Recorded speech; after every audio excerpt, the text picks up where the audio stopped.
Капуста, рис и мясной фарш. Ничего особенного, товарищи. Но именно из таких простых продуктов когда-то готовили обед для всей семьи. Сегодня на нашем пищеблоке ленивые голубцы, без лишней возни с капустными листьями, без тяжелой обжарки, зато с густой овощной подливой и тем самым домашним вкусом. Посмотрим, действительно ли ленивые голубцы уступают классическим. А заодно приготовим их так, чтобы они получились мягкими, сочными и не развалились. Никаких редких ингредиентов. В этом, собственно, и была сила подобных домашних рецептов. Из самых обычных продуктов получался полноценный обед на несколько человек. Начинаем с капусты. Нам нужно нашинковать ее достаточно мелко. Чем тоньше будет капуста, тем лучше она соединится с фаршем, и тем нежнее получится готовый голубец. Если капуста молодая и мягкая, ее можно просто немного помять руками.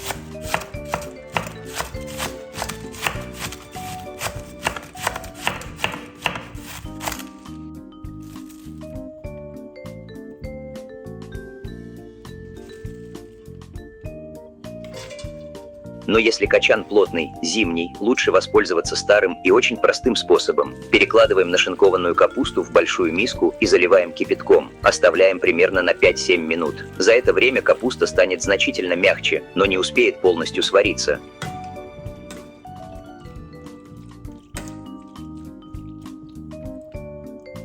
Теперь откидываем ее на дуршлаг, даем немного остыть и обязательно хорошо отжимаем. Лишняя вода нам здесь совершенно не нужна. Если капуста останется слишком мокрой, фарш будет рыхлым, а сами голубцы могут потерять форму.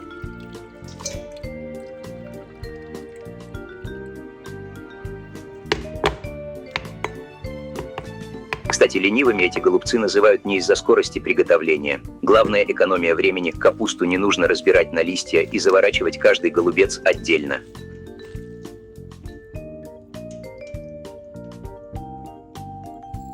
Теперь рис. 130 граммов крупы отвариваем примерно 7 минут после закипания. До полной готовности рис доводить не нужно. Он еще проведет почти час в духовке и за это время впитает часть мясного сока и подливы. Именно поэтому полуготовый рис здесь работает лучше полностью сваренного. Откидываем его на сито и оставляем немного остыть.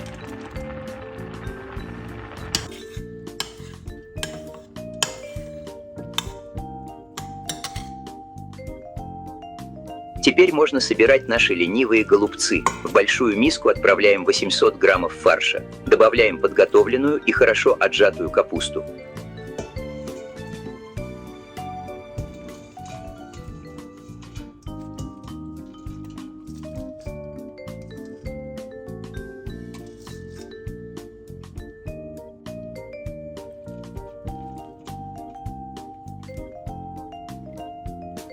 Следом полуготовый рис.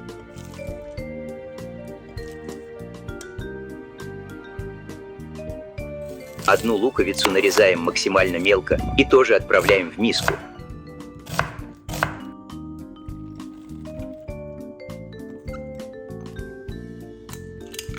Разбиваем 2 яйца.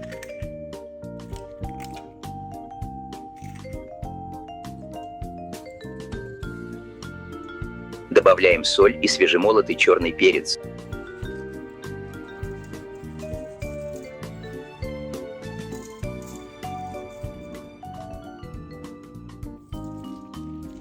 Теперь все это нужно хорошо вмешать. Не просто слегка перемешать ложкой, а именно поработать руками несколько минут.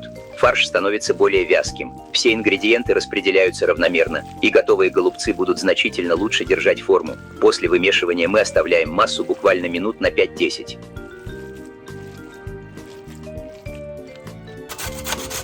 Теперь займемся подливой. Оставшиеся 2 луковицы мелко нарезаем. 2 моркови натираем на крупной терке. Перекладываем овощи в глубокую сковороду или сотейник.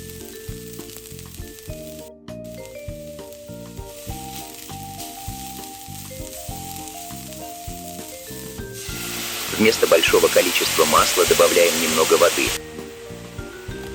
Рассказывайте, товарищи, у вас дома чаще готовили обычные голубцы в капустных листьях или именно ленивые? И была ли подлива томатной, как у нас сегодня, или делали по-своему? Обязательно напишите в комментариях.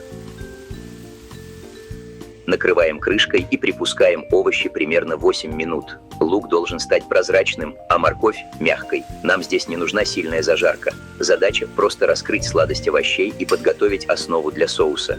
Теперь добавляем 3 столовые ложки томатной пасты. Хорошо перемешиваем ее с овощами и прогреваем примерно минуту-две. Томат становится ароматнее, а вкус глубже.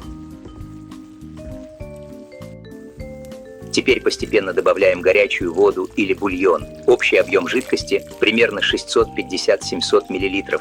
Кладем 2 лавровых листа. Добавляем немного соли и черного перца. Если томатная паста оказалась очень кислой, можно добавить буквально половину чайной ложки сахара.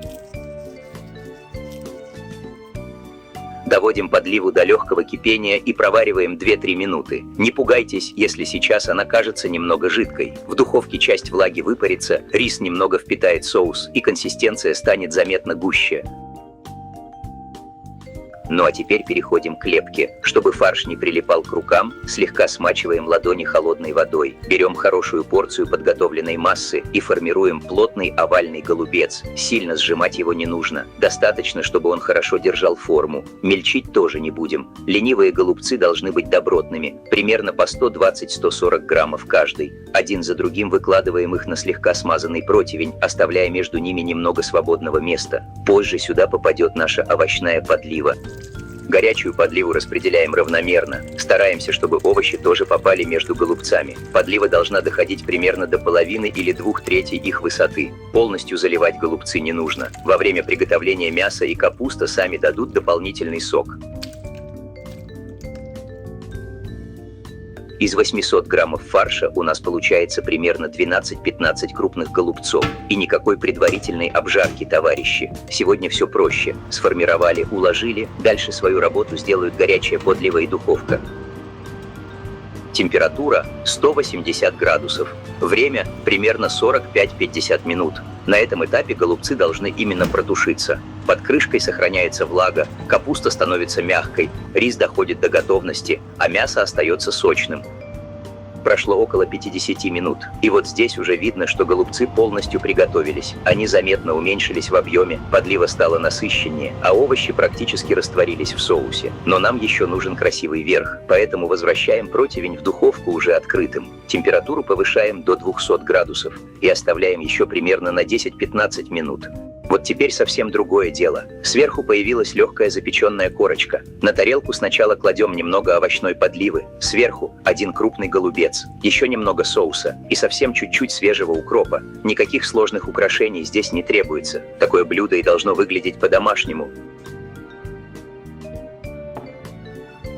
А теперь посмотрим, что получилось внутри. Голубец легко разделяется обычной вилкой. Капуста стала абсолютно мягкой. Рис сохранил структуру. Мясо осталось сочным, а подлива пропитала все блюдо. И вот за это мы и любим подобные старые рецепты. Здесь нет ни одного лишнего ингредиента. Самые простые продукты, понятная технология. И на выходе полноценный горячий обед. Название у голубцов ленивое, а вкус совсем нет. Обеденный стандарт соблюден. К трапезе приступить.